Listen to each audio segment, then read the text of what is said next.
ဆင်တင်ငါမကိုပန်မတ်တင်းနှစ်တွင်ရတဲ့သက်ဆက်ချင်းရှိစသမောဖြစ်ပါတယ်ကျွန်တော်ရဲ့မိဘတွေကတော့ချင်းတင်တဲ့ပလဲဝမျိုးနဲ့စီစဉ်ကြည့်ရမှနေထိုင်နေပါတယ်ကျွန်တော်အဖေနာမည်ကတော့အင်ခါဖြစ်ပါတယ်အမေနာမည်ကတော့ဒေါ်စင်တီဖြစ်ပါတယ်မိဘတွေကတော့တန်ရလုံးကလောက်ကိုင်းနေကြပါတယ်မွေးချင်းဦးရှိပြီး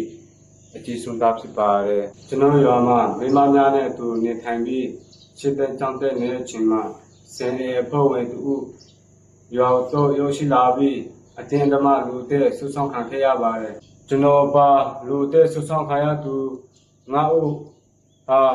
ဆယ်အေကဘောစင်ရှိတင်တွဲနေတဲ့အခါမျိုးမှကံကုန်မျိုးတို့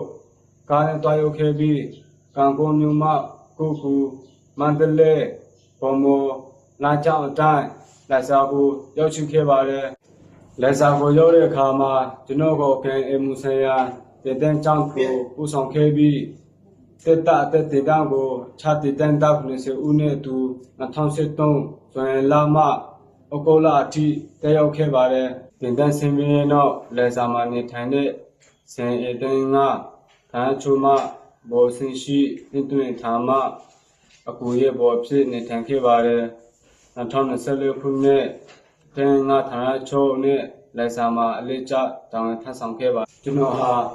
ဘောစင်ရှိတင်သွင်းထားမှနေထိုင်စင်ကာလအတွင်း